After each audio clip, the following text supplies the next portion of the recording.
Siddhaswarupananda, Paramahamsa namine, Karuna Swarupaya, Radha Krishna Prestayate. Namo Siddhaswarupananda, Paramahamsa namine, Karuna Swarupaya, Radha Krishna Prestayate. Namo Siddhaswarupananda, Paramahamsa namine, Karuna Swarupaya, Radha Krishna Prestayate. Namo Siddhaswarupananda, Paramahamsa namine, Karuna Swarupaya, Radha Krishna Prestayate. Shri Krishna Chaitanya, Radha Krishna Nayanya, Shri Krishna Chaitanya, Radha Krishna Nayanya, Shri Krishna Chaitanya, Radha Krishna Nayana, Shri Krishna Chaitanya, Radha Krishna Nayana, Shri Krishna Chaitanya, Radha Krishna Nayanya, Shri Krishna Chaitanya, Radha Krishna Nayanya, Shri Krishna Chaitanya, Radha Krishna Nayana, Shri Krishna Chaitanya, Radha Krishna Nayana. Bhaja Shri Krishna Chaitanya, Prabhu Nityananda, Shri Advaita Gadadhara, Shri Vasadegor Bhakta Vrinda. Bhaja Shri Krishna Chaitanya, Prabhu Nityananda, Shri Advaita Gadadhara, Shri Vasadegor Bhakta Vrinda. Gopala Govinda Rama, Krishna, Madana Mohana, Krishna, Gopala Govinda Rama, Hari Bol Krishna, Madana Mohana, Gopala Govinda Rama, Madana Mohana, Gopala Govinda Rama, Madana Mohana, Gopala Govinda Rama, Hari Bol Krishna, Madana Mohana, Hari Bol Krishna, Gopala Govinda Rama, Hari Bol Krishna, Madana Mohana, Gopala Govinda Rama, Madana Mohana, Gopala Govinda Rama, Madana Mohana, Gopala Govinda Rama, Krishna, Madana Mohana, Krishna, Gopala Govinda Rama, Krishna, Madana Mohana, Gopala Govinda Rama, Madana Mohana, Gopala Govinda Rama, Madana Mohana, Gopala Govinda Rama, Krishna, Madana Mohana, Krishna, Gopala Govinda Rama, Madana Mohana. Hari Bol Nitai Gaur. Gauranga, Gauranga. Everybody sing now. Mohana, Gopala Govinda Rama, Madana Mohana, Gopala Govinda Rama, Krishna, Madana Mohana, Krishna, Gopala Govinda Rama, Madana Mohana, Gopala Govinda Rama, Madana Mohana, Gopala Govinda Rama,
Prabhupada. Krishna, Jaya Jaya Gurudev. Jaya Jaya Srila Prabhupada, Jaya Jaya Gurudev, Jaya Jaya Srila Prabhupada, Jaya Jaya Gurudev, Jaya Jaya Siddhaswarupananda. Hari Bol Krishna, Ananda Paramahamsa. Krishna, Jaya Jaya Hari Siddhaswarupananda. Bol Krishna, Ananda Paramahamsa. Jaya Jaya Siddhaswarupananda, Paramahamsa, Jaya Jaya Siddhaswarupananda, Paramahamsa. Namo Siddhaswarupananda. Paramahamsa Namine. Gora Karuna Swarupaya. Radha Krishna Prestayate. Namo Siddhaswarupananda, Paramahamsa Namine, Gora Karuna Swarupaya, Radha Krishna Prestayate. Haribol Namaste. Haribol Namaste. So I'll read this inquiry from Sanatan Goswami. So Sanatan Goswami is one of the close associates of Lord Chaitanya. Lord Chaitanya is embracing Sanatan Goswami, the 6 Goswamis. Go means master of the senses. So Sanatan Goswami, through his association with Lord Chaitanya, he's giving us this instruction, this wisdom coming from the saintly person, and it's about our awareness. And here we can check if we're making progress towards the path of pure devotional service to the Supreme Person. So you've been chanting for quite a while, and you can check if you can see within yourself your state of consciousness, your progress spiritually. And here I'll read how Sanatan Goswami, although a very advanced devotee, Mahabhagavat, the spiritual master, puts himself in this inquiry wherein he's asking Lord Chaitanya, putting himself as someone who is not knowledgeable about spiritual life and spiritual progress. So I'll read here.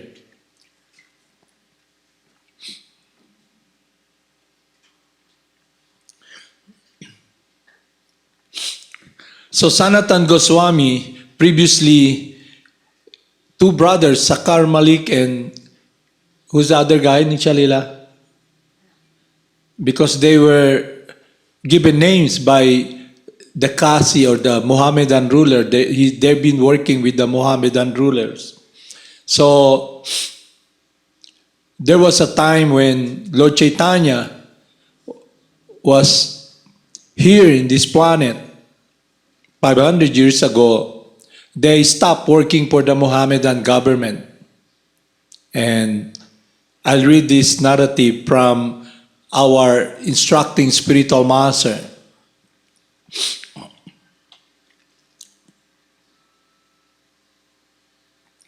So this was the time when Sanatan Goswami met Lord Chaitanya. Sri Chaitanya Mahaprabhu felt unlimited happiness to observe Sanatan Goswami's strict following of the principles of sannyas. However, he repeatedly glanced at the woolen blanket of Sanatan Goswami was wearing. So Sanatan Goswami accepted sannyas. So sannyas means someone who is not connected with this material world anymore. But when he approached Lord Chaitanya, when he was traveling, he was given by one of his relatives this woolen blanket, very expensive woolen blanket. Because Sri Chaitanya Mahaprabhu was repeatedly glancing at this valuable wooden blanket, Sanatan Goswami could understand that the Lord did not approve it. He then began to consider a way to give it up. Thinking in this way, Sanatan went to the bank of the Ganges. While there, he saw the mendicant from Bengal and washed his quilt and spread it out dry. Sanatan Goswami then told Bengali mendicant, "My dear brother, please do me a favor. Trade me your quilt for this woolen blanket." So, when one makes progress in his relationship with the Supreme Person, he becomes very, very sensitive. He's able to listen to the Lord within the heart, and in oneness with this connection of devotional loving service, he becomes very sensitive to the pleasure of the Supreme Person. So when Lord Chaitanya Lord Chaitanya was very happy to meet him, and when he glanced at Sanatan Goswami with this woolen quilt, he did not say to Sanatan Goswami to give it up, but Sanatan Goswami is very sensitive. So you can check if you're making progress in your spiritual relationship with God, means you're able to hear the Lord within the heart, the conscience. So it means you are now becoming free from the urge of the mind, the thinking, the feeling being dictated, forced by the influence of material nature. So one who makes progress in his relationship in serving the Supreme Person through the chanting of the holy name becomes very sensitive in meditating and doing what is pleasing to Lord Krishna. So when he approached the mendicant replied, "Sir, you are a respectable gentleman. Why are you joking with me? Why would you trade your valuable blanket for my torn quilt?" Sanatan said, "I'm not joking. I'm speaking the truth. Kindly take this blanket in exchange for your torn quilt." Saying this, Sanatan exchanged the blanket for the blanket for the quilt. He then returned to Sri Chaitanya Mahaprabhu with a quilt on his shoulder. Chaitanya Mahaprabhu said, when Sanatan Goswami returned to the Lord asked, "Where is your woolen blanket?" Sanatan Goswami then narrated the whole story to the Lord.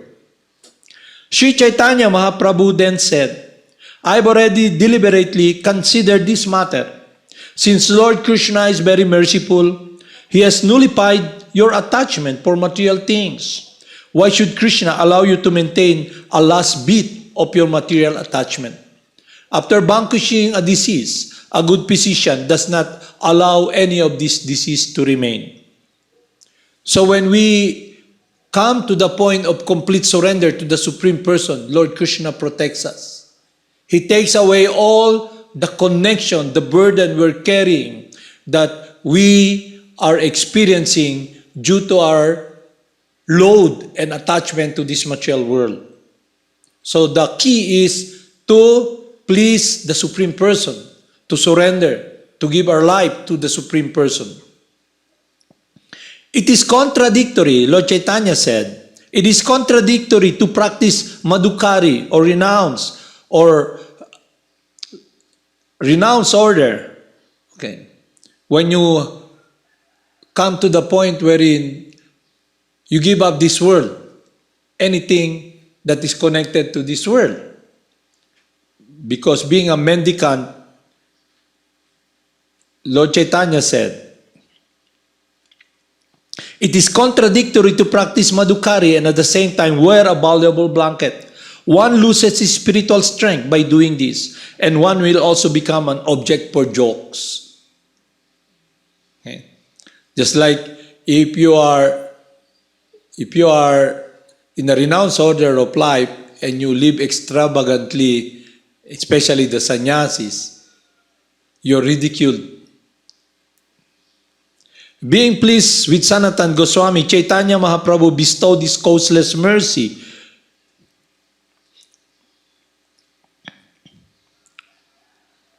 Sanatan Goswami replied, "The Supreme Personality of Godhead has saved me from sinful life of material existence. By his desire, my last piece of material attraction is now gone."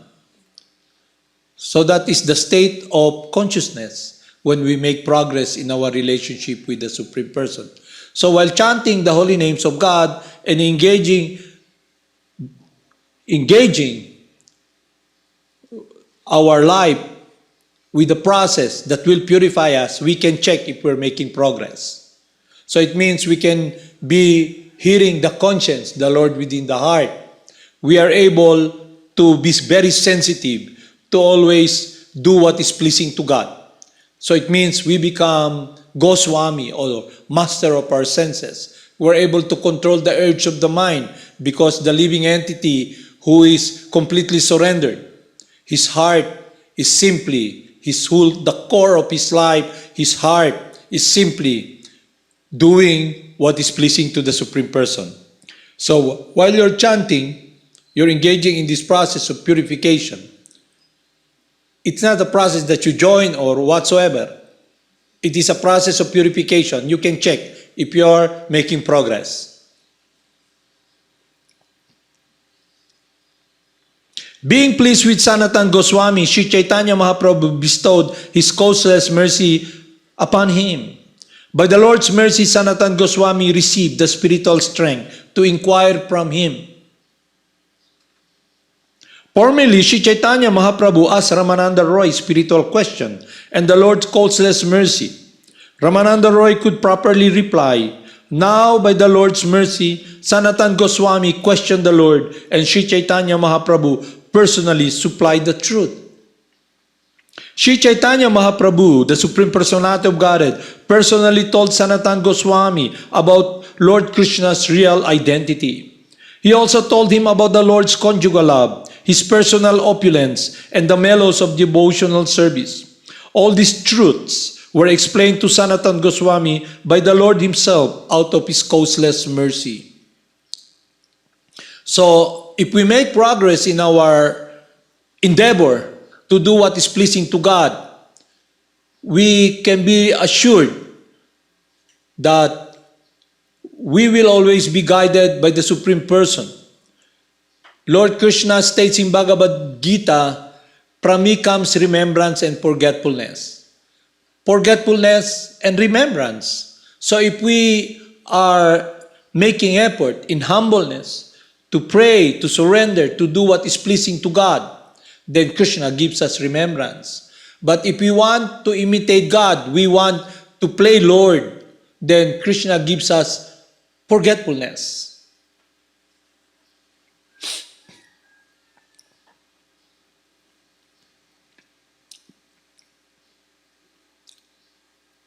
Sri Chaitanya Mahaprabhu, the Supreme Personality of Godhead, personally told Sanatan Goswami about the Lord Krishna's real identity.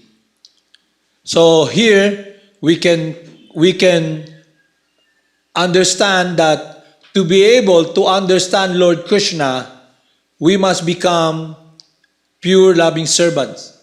Until we are devotees of the Supreme Person, real devotees, we cannot see Lord Krishna. He's hidden.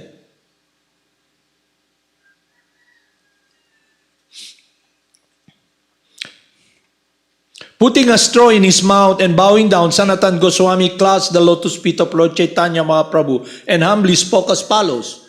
Sanatan Goswami is very learned. He's the advisor of the Mohammedan ruler. He's the one administering the government. But you can see, even though how learned he is, he understands the futility of material knowledge. Now he puts himself in a position wherein he's humbly praying to the Supreme Person to guide him, to instruct him. Sanatan Goswami said, I was born in a low family, and my associates are all low-class men. I myself am fallen, and I am the lowest of men. Indeed, I have passed my whole life fallen in this well of simple materialism. Completely contradictory to the so-called intelligent or famous individuals who are in power, in position, politician. Okay. He's very learned, he's a pure devotee of the Supreme Person, but he puts himself in a position wherein he's feeling lower than the straw in the street. Don't you notice people are advertised, honorable such and such, honorable such and such, and they like to hear that, honorable. Okay. This is the purport of our instructing spiritual master. Actually, Sri Sanatan Goswami belonged to a Brahmana family because he belonged to the Sarasvata division of the Brahmanas and was well cultured and well educated. Some or other, he accepted a ministership in the Muslim government. Therefore, he had to associate with meat-eaters, drunkards, and gross materialists. Sanatan Goswami considered himself fallen, for in the association of such men, he also fell victim to material enjoyment. Having passed his life in that way, he considered that he had wasted his valuable time. This statement about how one can become fallen in the material world is made by the greatest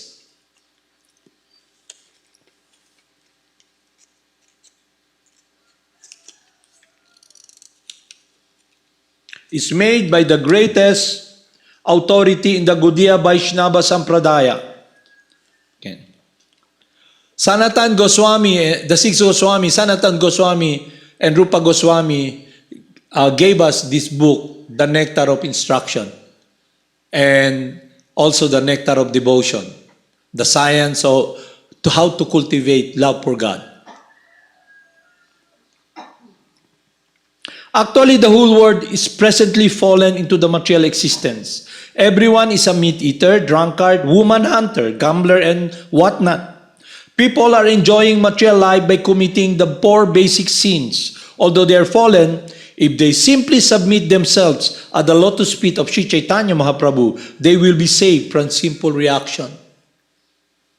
That's why chanting the holy names, remembering the devotees of God, and surrendering to Lord Chaitanya, the Supreme Purifier, frees one from sinful activities that one did commit previously, and what he will be engaging in, what activities he will engage now will be free from sinful activities.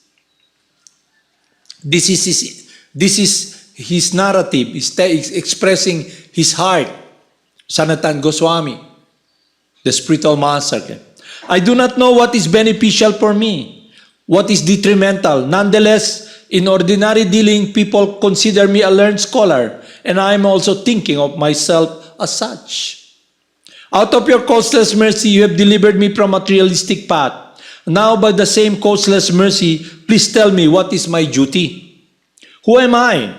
Why do the threefold miseries always give me trouble? If I do not know this, how can I be benefited? So back to the point, until and unless we know who we are, how can we move forward in the right direction? How can we make correct decision that will be beneficial for us? Actually, I do not know how to inquire about the goal of life and the process of obtaining it. Being merciful upon me, please explain all these truths. Since you possess Lord Krishna's potency, you certainly know these things. However, it is the nature of a sadhu to inquire. Although he knows these things, the sadhu inquire for the sake of strictness. Just remember Maharaj Pariksit, the saintly king, he has 7 days to live. He sat down and listened to Sukadev Goswami, the disciple of Narada Muni, for 7 days and for 7 nights. That is the narrative in Srimad Bhagavatam. Okay. Those who are anxious to awaken their spiritual consciousness, who have unflinching intelligence, and who are not deviated, certainly attain the desired goal. You are fit to propagate the cult of devotional service. Therefore, gradually hear all the truths about it from me. I shall tell you about them. So after the inquiry, Lord Chaitanya spoke to him. It is the living entity's constitutional position to be an eternal servant of Krishna, because he is the marginal potency of Krishna and a manifestation simultaneously one and different from the Lord, like a molecular particle of sunshine or fire, has 3 varieties of energy. In the commentary of His Divine Grace, Bhaktivinoda Thakur, Sri Sanatan Goswami asked Sri Chaitanya Mahaprabhu, "Who am I?" In answer, the Lord replied, "You are a pure living entity. You are neither the material body nor the subtle body composed of mind and intelligence. Actually, you are spirit soul, eternal and part and parcel of the Supreme Soul, Krishna. Therefore, you are His eternal servant. You belong to Krishna's marginal potency. There are 2 worlds, the spiritual world and the material world. And you are situated between the material and spiritual potencies. You have a relationship with both the material and the spiritual worlds. Therefore, you are called the marginal potency. You are related with Krishna as one and simultaneously different. Because you are spirit soul and are one in quality with the Supreme Personality of Godhead. But because you are a very minute particle of spirit soul, you are different from the Supreme Soul. Therefore, your position is simultaneously one and different from the Supreme Person. Meaning, we are all one in diversity. Diversity, you know the meaning of diversity? Understand diversity? Different, okay? Variety. Therefore, your position is simultaneously one and different from the Supreme Soul. The example given here are those of the sun itself and the small particles of sunshine and the blazing fire and the small particles of fire. Another explanation of these verses can be found in Adi Lila. Just as illumination of fire, which is situated in one place, is spread all over, the energies of the Supreme Personality of Godhead, Parabrahman, are spread all over the universe. So the Supreme Person is like the sun, and we are the molecules. Okay. There's no difference between the sun and the sunshine and the molecular particle of the sun, but the sun is more powerful, okay, than the sunshine, okay, small particles. Okay. Lord Krishna naturally is 3 energetic transformation, and these are known as the spiritual potency, the living entity potency, and the illusory potency. So you may ask this question: how come we're here? Okay, who am I? So it is discussed here that we belong to the marginal potency, or the inequality. We have the same quality as the Supreme Person, life, but we're marginal between the spiritual and material. But we're very minute. We can be covered by material nature. That's why we are now covered by this body made out of material elements.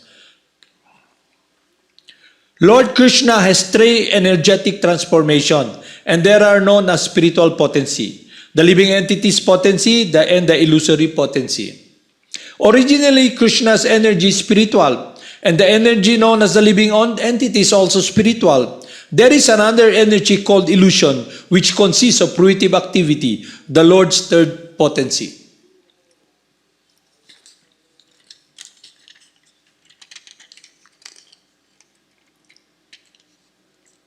So, all of us here, we have been contaminated by this material disease. So we become fruitive workers. Fruitive workers means we do engage in activities centered around trying to control material nature with an expectation, anticipation to taste the fruits of our action.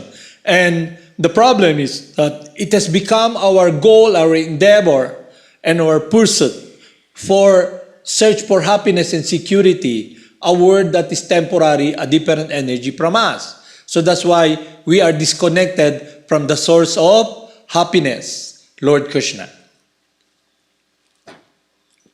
All creative energies which are inconceivable to common man exist in the Supreme Absolute Truth. God has inconceivable potencies.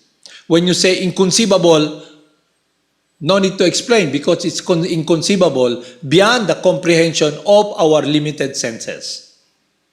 These inconceivable energies act in the process of creation, maintenance, and annihilation, or chief of the ascetics. Just as there are two energies possessed by fire, namely heat and light, these inconceivable creative energies are the natural characteristic of the Absolute Truth, the cause of all causes.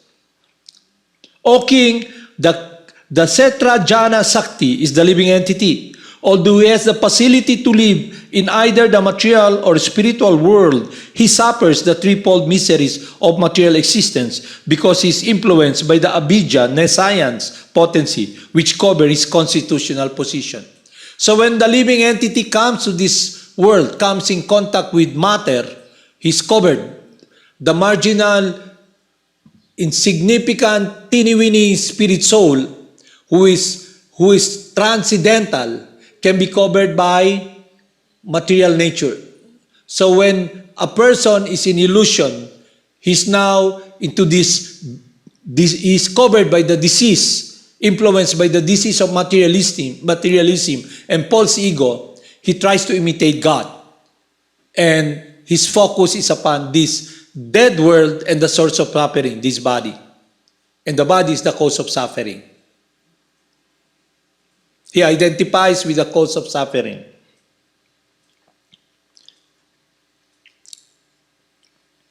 The living entity covered by the influence of nescience, ignorance, exists in different forms of material condition.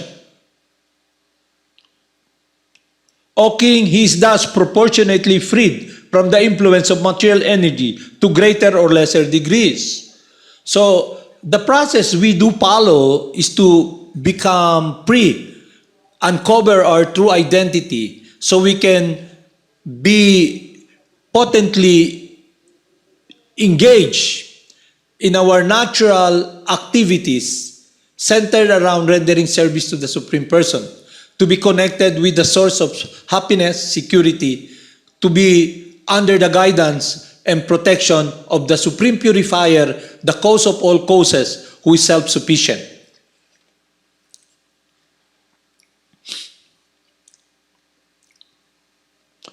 Beside this inferior nature, O mighty arm, Arjuna, there is a superior energy of mind, which consists of all living entities who are struggling with material nature and are sustaining the universe. So in a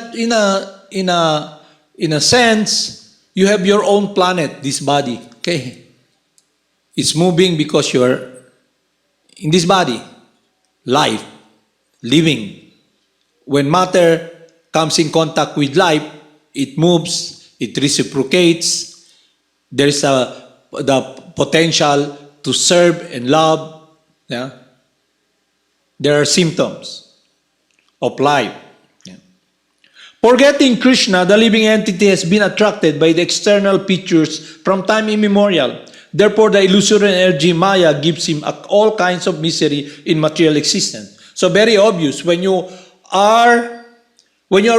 the living entity who is transcendental identifies himself as this body and tries to dominate material nature, the illusory covers him, and all kinds of material misery he experiences since time immemorial, not just now. Now everybody, all of us here, we're worried about our survival. But because we are ignorant of our true identity, we're trying to perpetuate survival eternally in this body. But it's a dead end because you only have to leave the body. And not only that, the living entity who's active by nature is muddling or is immersed so much in this dead matter, trying to use this material energy, this body made out of earth, water, fire, air, ether. This body is a machine, and we are so much immersed in trying to squeeze happiness through the senses. And we are not the senses, because we are a different energy from matter. Very simple. But to be able to appreciate it, we must experience purification of our consciousness that has been so much immersed since time immemorial in this material world. Under illusion, we are this body and we are the controllers.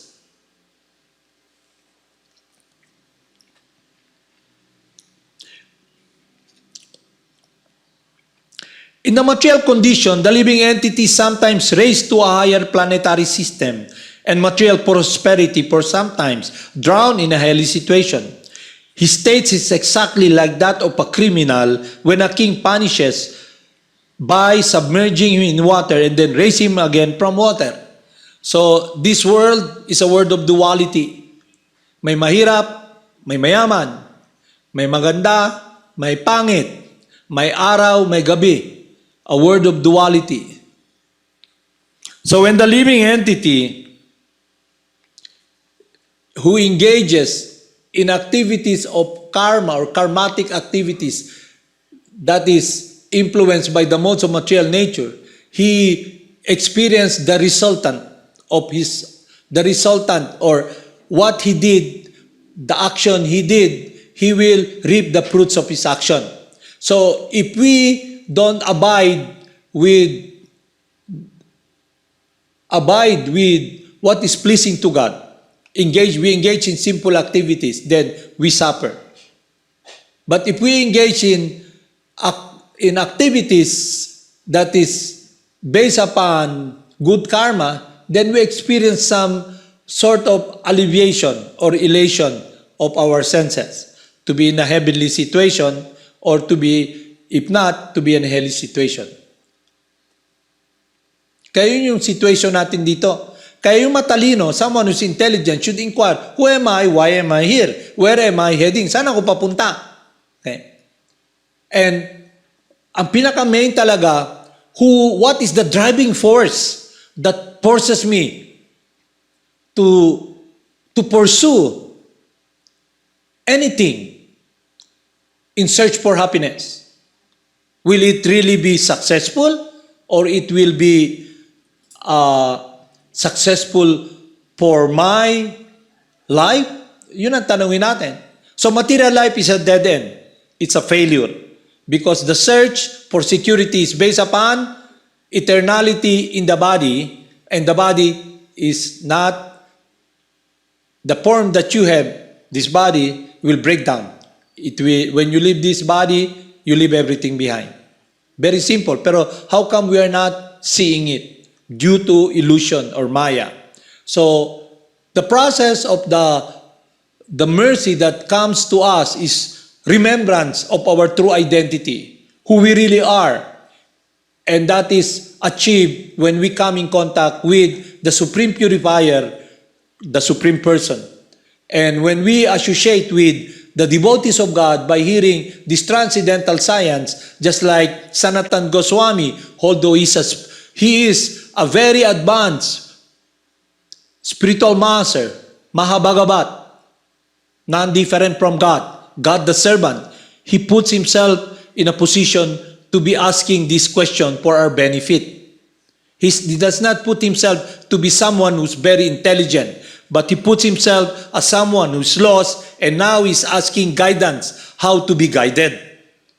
So ngayon, Maya really puts us in this condition wherein we think we're Lord, we're intelligent, we know where we are heading.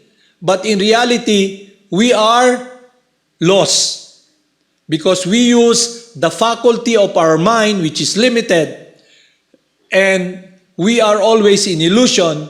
Our body is imperfect, and we cheat. So our formula to succeed is based upon this lack of perfection, which is to be connected with the eternal, transcendental, not touched by this material world, who is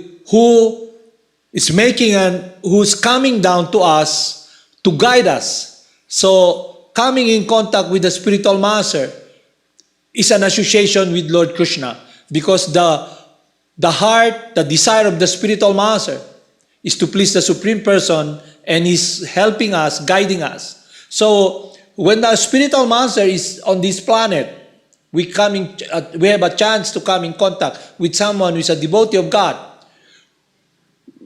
Instead of thinking we are assisting him, we should be very grateful that he is assisting us so we can be resituated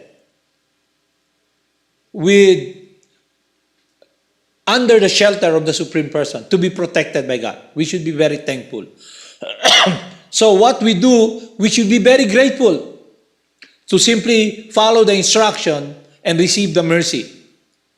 Or else we cannot succeed, because we will be desire-driven.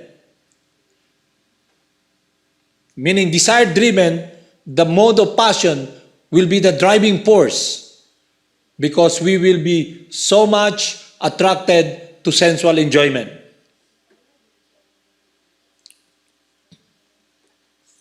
When the living entity is attracted by the material energy which is separate from Krishna, he is overpowered by fear, because he is separated from the Supreme Personality of Godhead by the material energy. His conception of life is reversed. In other words, instead of being the eternal servant of Krishna, he becomes Krishna's competitor. So in different degrees, we can check ourselves. We want to imitate God. We want to be the center for sensual enjoyment. In other words, instead of being the eternal servant of Krishna, he becomes Krishna's competitor. This is called Viparyayo. To nullify this mistake, it's a great mistake. So what you have now, you are divine. You have this great transcendental, inseparable, mystic power, because you are eternally the loving servant of God.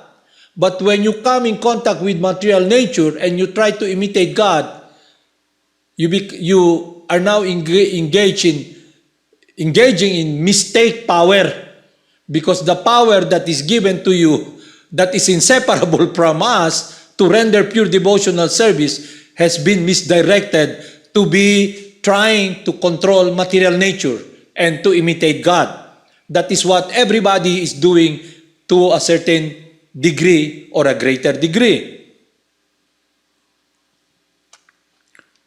To nullify this mistake, one who is actually learn and advance worship the Supreme Personality of Godhead as spiritual master, worshipable deity and the source of life. He does worship the Lord by the process of unalloyed devotional service.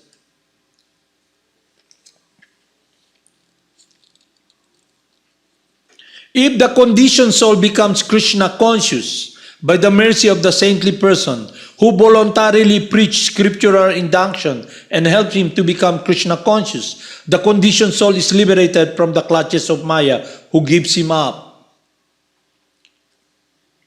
So one becomes liberated. When one comes in contact, an analogy is given, when one comes in contact with light, everything becomes clear. So prior to coming in contact with this wisdom, we are in ignorant of our true identity. We are so much focused upon this dead world and trying to find happiness through the senses. And the senses is made out of matter. And our search for happiness is directed upon this dead world. And everybody experiences anticipation. What is anticipation? You're always fearful, anticipating. What if I don't get it? What if we lose it? What? It's always a question mark of a fear in our heart. No stability. Okay. And when you have it, you cling to it, then you lose it. then you're again in anxiety. So material focus or material contamination is like you're carrying a heavy load and you don't know how to carry it because it's so heavy. You try to embrace it. Embrace it to your chest. So no answer to the problem. Okay, 8 na.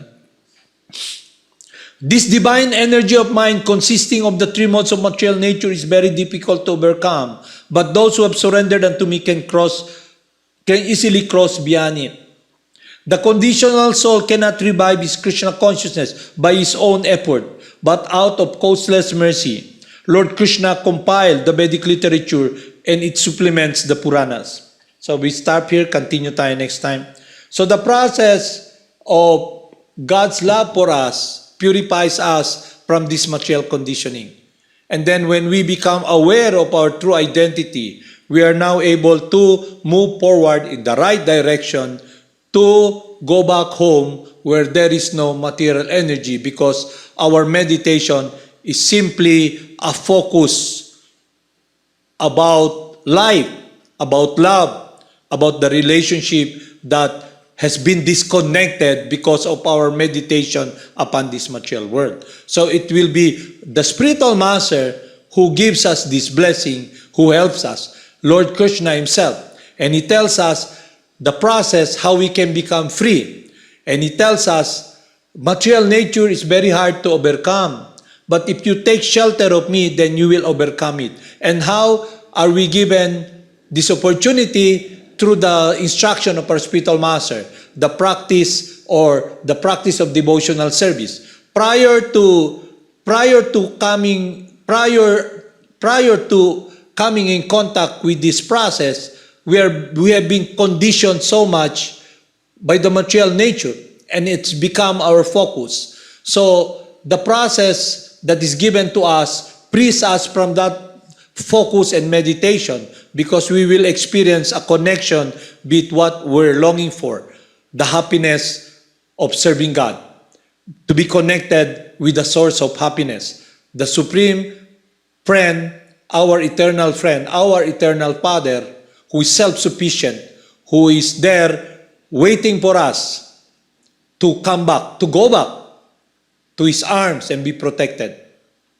So the spiritual master is like the light. When we come in contact with him, the wisdom that he teaches us is eternal and transcendental, because it's connected with loving the Supreme Person.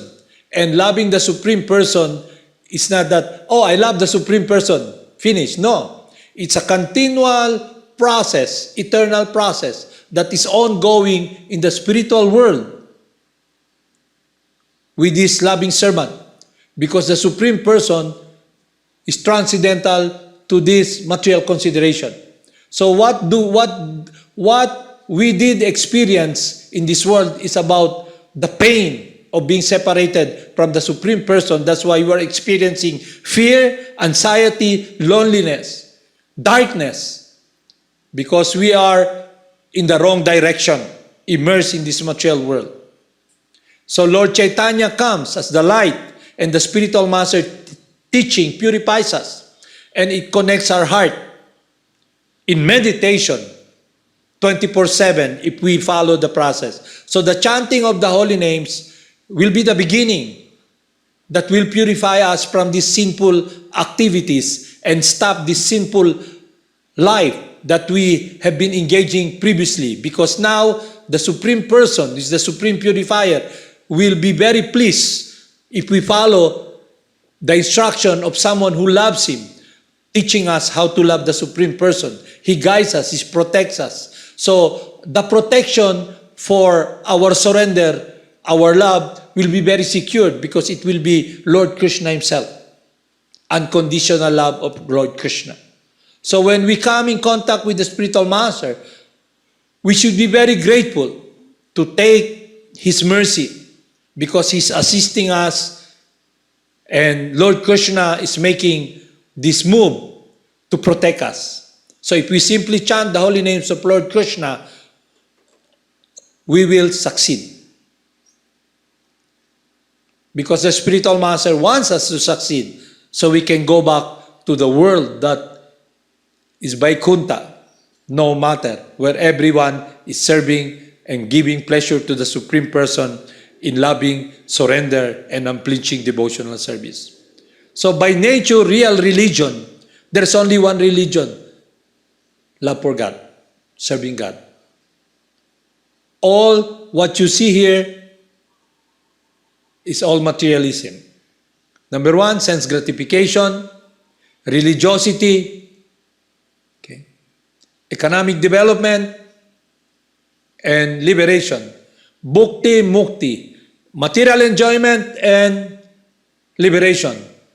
All of us here, we engage so much in material activities, will experience the karma, and we'll be burdened by the sinful activities we do engage in, the resultant, and we want to become liberated. So there's this pendulum, bhukti, mukti, bhukti, mukti, until and unless the person understands clearly his true identity and in humility listen to the spiritual master, to the guidance, the eternal guidance of Lord Krishna, the Lord within the heart, and will experience this purification of the holy name, that you will be very conscientiously, you'll hear the conscience in your heart, the Lord within the heart, embracing you.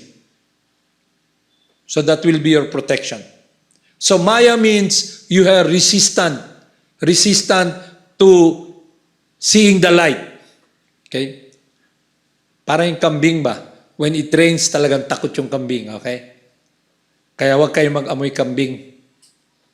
Okay? Maligo kayo. So we should purify our heart with the holy names of Lord Krishna, the Supreme Purifier. I heard our instructing spiritual master and our spiritual master, if only we make this decision now, Lord Krishna, I humbly offer my life to you. Please protect me. Let me be your loving servant. Even now, you can experience and be a real devotee, experiencing surrender and pleasing the Supreme Person. But it is a choice you have to make, and the choice is not based upon fanaticism, sentimentalism, or joining or hearing from someone. It will be a choice with receiving the light, the wisdom that is absolute and eternal. It's about your true eternal identity, eternally the loving servant of God, with wisdom and clarity. That's why we must listen from the seer of the truth. Because the words that comes from them, that enters our heart, purifies us from this ignorance. And the holy names is the all in all. In this age of Kali Yuga, the beginning for our relationship to be established is the chanting of the holy names, to uncover our relationship with God. And it will be the end itself, because Lord Krishna will be the one to guide us, to embrace us. So sincerity is very important. And sincerity means you're able to see how lost you are, how sinful you are, and you're able to, within your heart, it's not an exhibition. It is a prayer wherein the living entity, all of us, in humility, pleading, praying, with tears in your heart, in your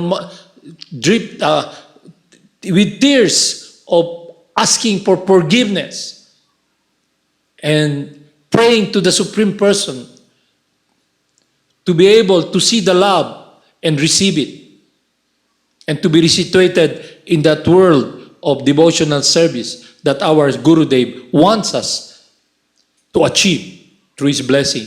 So we must be very focused in hearing the teachings of our Gurudev, the teachings of Lord Krishna, and chanting the holy names, and we will succeed. Is it clear? Haribol Namaste.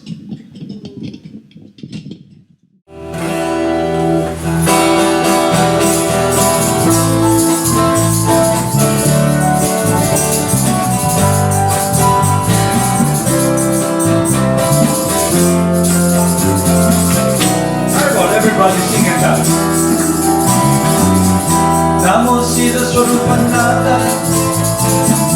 Paramahamsa Domine, Ora Karuna Swarukaya, Radha Krishna, Krishna Te. Hello! Namo Siddhaswarupananda, Paramahamsa Domine, Ora Karuna Swarupaya, Radha Krishna Krishna Te. Shri Krishna Chaitanya, Radha Krishna Chaitanya, Shri Krishna Chaitanya, Radha Krishna Chaitanya. Haribo, Haribo. Shri Krishna Chaitanya, Goranga, Goranga, Goranga, Goranga. Shri Krishna Chaitanya, Radha Krishna Chaitanya. Shri Krishna Chaitanya, Prabhu Nityananda, Shri Advaita Gadadhara, Shri Vasudeva Bhagavandas. Manda Shri Krishna Chaitanya, Prabhu Nityananda, Shri Advaita Gadadhara, Shri Vasudeva Bhagavandas. Gopala Govinda Rama, Haribo Krishna, Madana Mohana, Haribo Krishna, Gopala Govinda Rama, Haribo Krishna, Madana Mohana. Gopala Govinda Rama, Madana Mohana, Gopala Govinda Rama, Madana Mohana. Gopala Govinda Rama, Haribo Krishna, Madana Mohana. Haribo Krishna, Gopala Govinda Rama, Haribo Krishna, Madana Mohana. Gopala Govinda Rama, Madana Mohana, Gopala Govinda Rama, Madana Mohana. Gopala Govinda Rama, Haribo Krishna, Haribo Krishna, Gopala Govinda Rama, Haribo Krishna, Madana Mohana. Gopala Govinda Rama, Madana Mohana, Gopala Govinda Rama, Madana Mohana. Gopala Govinda Rama, Haribo Krishna, Gopala Govinda Rama, Haribo Krishna, Madana Mohana. Gopala Govinda Rama, Madana Mohana, Gopala Govinda Rama, Madana Mohana. Gopala Govinda Rama, Madana Mohana. Haribo Krishna, Gopala Govinda Rama, Haribo Krishna, Madana Mohana. Haribo, Goranga, Gopala Govinda Rama, Madana Mohana, Gopala Govinda Rama, Madana Mohana. Gopala Govinda Rama, Haribo Krishna, Madana Mohana. Haribo Krishna, Gopala Govinda Rama, Haribo Krishna, Madana Mohana. Gopala Govinda Rama, Madana Mohana, Gopala Govinda Rama, Madana Mohana. Gopala Govinda Rama,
Jaya Shila Prabhupada. Jaya Jaya Gurudev. Jaya Jaya Srila Prabhupada. Jaya Jaya Gurudev. Jaya Jaya Srila Prabhupada. Jaya Jaya Gurudev. Jaya Jaya Siddhaswarupananda. Haribo Krishna. Ananda Paramahamsa. Haribo Krishna. Jaya Jaya Siddhaswarupananda. Haribo Krishna. Ananda Paramahamsa. Jaya Jaya Siddhaswaru. Ananda Paramahamsa. Jaya Jaya Siddhaswaru. Hintay ko. Hintay ko.